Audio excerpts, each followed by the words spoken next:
Your emergency home kit. Some important reasons why you might want to consider having one. So let's dive in to see what we got in our kit.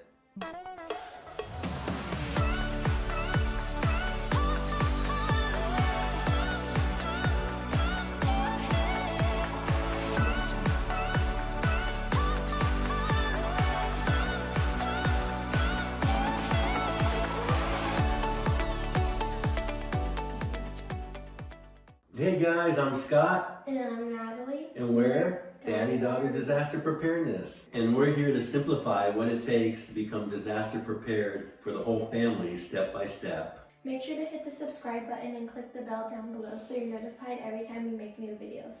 Also comment down below what you guys might think you want to be in the emergency kit.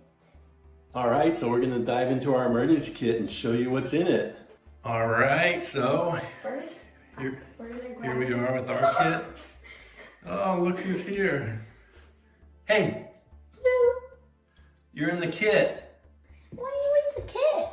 Alright guys, so we got this emergency home kit resource sheet that will leave a link down below so you can get yours. And it has a bunch of items on here of suggestions of what you may want to consider putting in your emergency kit. Alright, so for an emergency home kit, this is a kit that you should have in one place so you're not rummaging around your house in the midst of a disaster trying to figure out where everything is. So we have this plastic bin here with very important items that we would need if there was a disaster.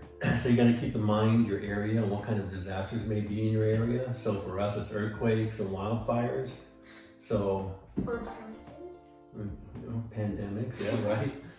So we have things that we would need for our different scenarios of an emergency. So having your home emergency kit, everything in one place, is going to come in very handy in a stressful situation. So for example, first aid kits, batteries, all the different things that we're going to show you that are in ours. If you have them if you have them in different places all over the house, like say you got batteries in a drawer, you have your gas wrench in a cabinet somewhere, you have your flashlights and other accessories in different locations, that's not the time to be running around trying to figure out where you have everything.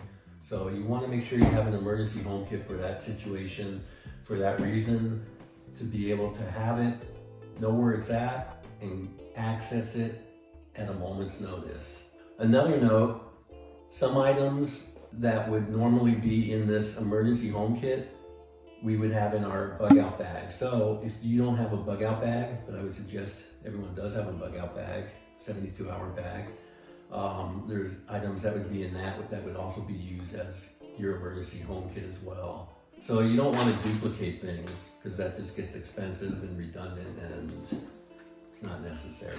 Natalie is going to show you what we have in ours and explain the reasons why. First, we have this handy disaster preparedness made easy step-by-step book, and it's just like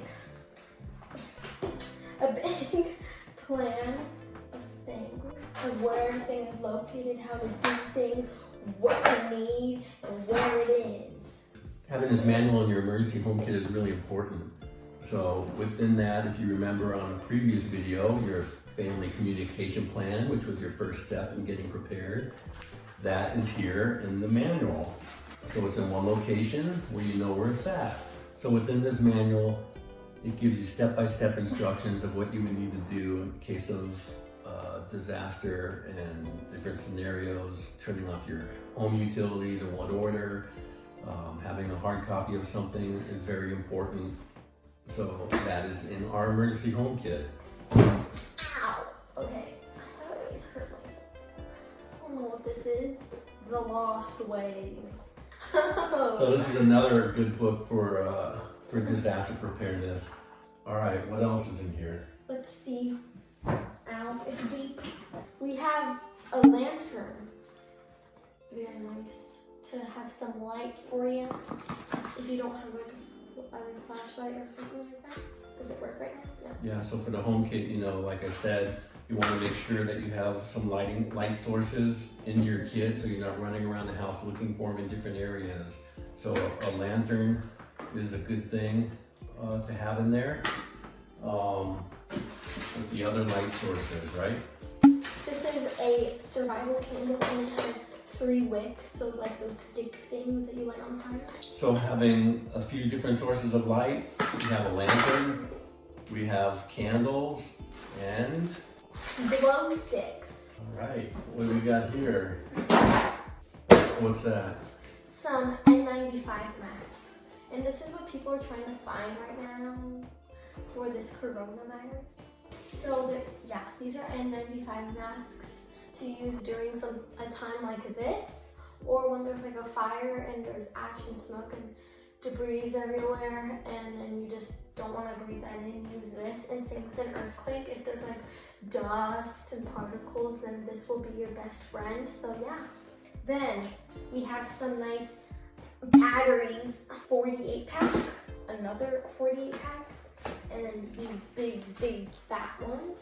And then yeah, they're gonna need this for like these ones for the big flashlight, these ones for smaller flashlights, or anything else that you're gonna need that needs batteries. So here again, you want to have your batteries stored in your home kit so you're not running around the house looking for different batteries.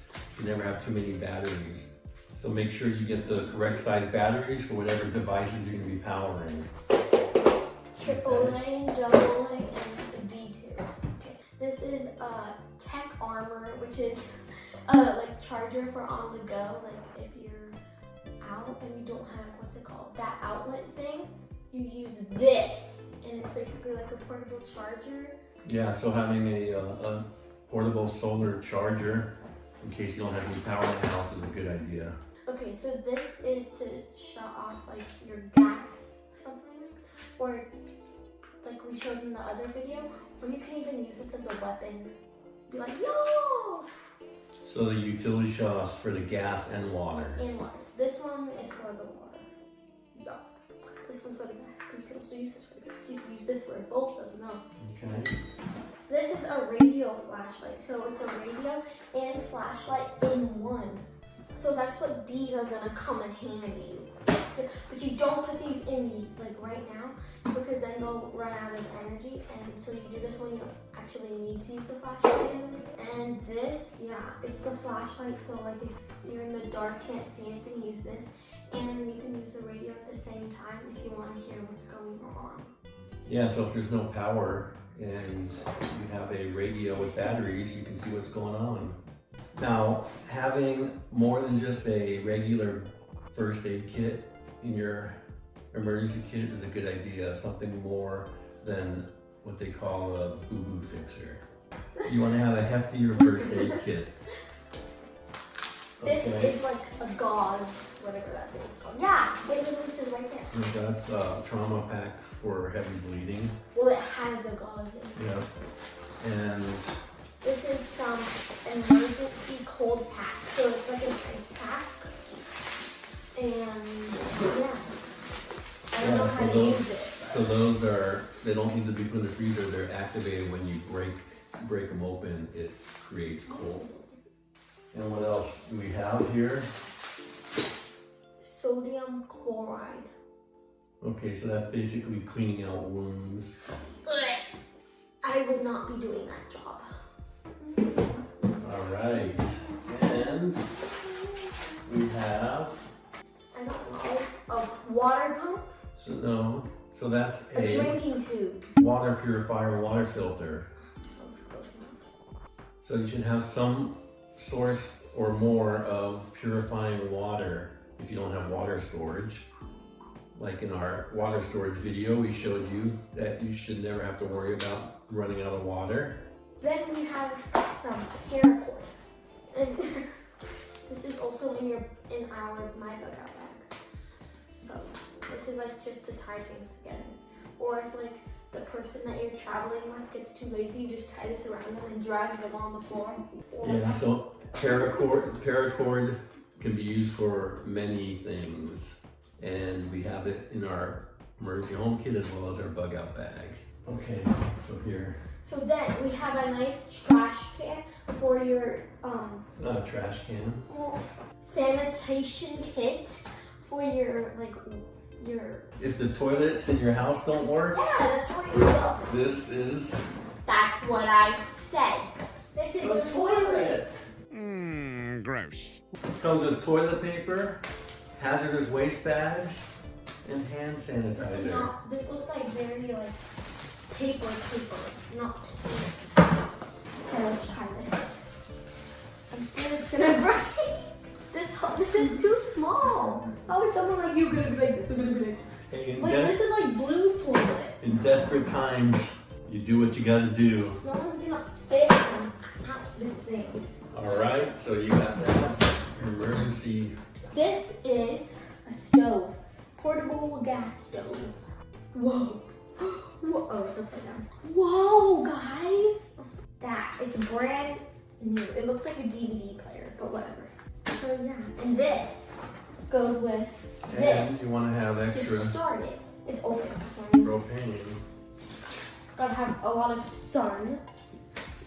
So a lot of people have barbecues at their house with propane tanks, so that would be sufficient if you needed to cook on that because you didn't have gas in your home.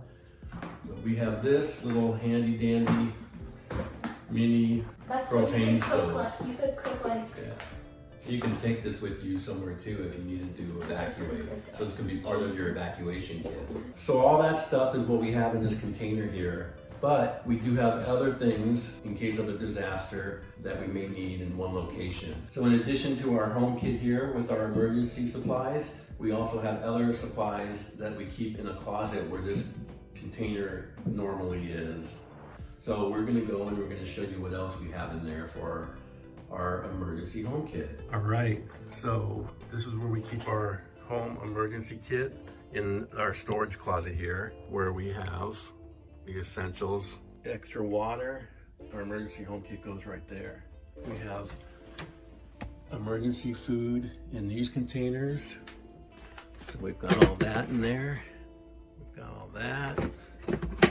Extra food up here. Having some seeds is a good idea for planting vegetables and fruits. Even having a generator for your home kit is something that you might want to consider. So we have a generator here. It runs on propane or gasoline. So if you have a generator, you want to do your research and make sure that you know all the pros and cons about a generator. You need to make sure that you're going to have a sufficient amount of fuel to run it for any length of time, and how and where you're going to store that fuel, whether it be propane or gas. Also, gasoline doesn't stay for long, so you would need to keep switching it out over a period of time to make sure that it doesn't go stale. Another thing with generators to consider is if you're hunkering down at home for any length of time and you're running a gas generator, they're really noisy, so that's something you want to take into account. You could be drawing attention to yourself, and your neighbors might not be too happy about a generator running. Also, the length of time that you would need to run it, that's something you would also need to take into consideration. But I would basically use my generator just to power essentials like the refrigerator, keep that running.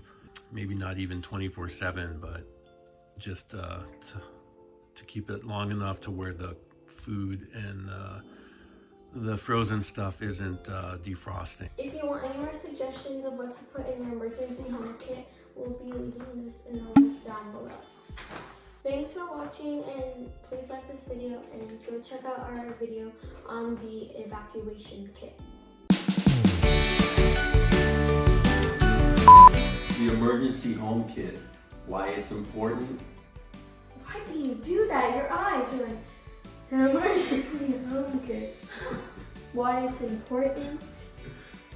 Okay, come on, I'm looking at you. No, we like. Natural. Where is he? Okay. Nobody Leave it faces back are there. doing that. I mean faces, because it's not Okay. good. Because you're like, do you have one? Okay. You should have one. Your emergency home kit. No. An emergency home kit.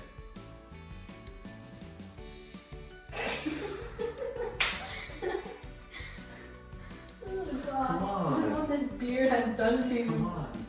One moment, please. The shadow's not good. Ay, ay, ay. This man. Okay. Along with the manual that has everything in here. There she goes yawning again. I don't like you hitting her. Ow. Look at this. We're gonna bring him. Okay. Right? Okay. Oh! Oh! And you stick this in, it stops the bleeding. Oh, that won't stop the pain. So you can also, okay, so Wait. come on. Okay. So in addition to our container here with emergency